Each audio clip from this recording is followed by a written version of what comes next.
Hello friends, today we will learn how to sign out of a Gmail account from another device. It's very easy. If you don't know how, watch this video completely. First, open the Play Store on your phone.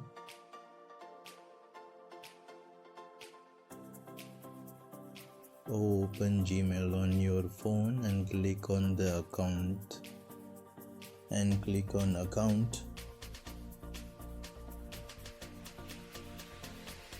And click on security. And keep scrolling, click on manage all devices.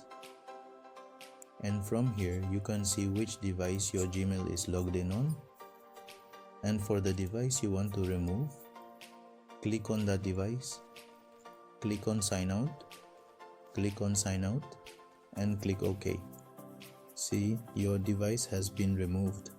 It was very easy. If you liked the video, please like and subscribe.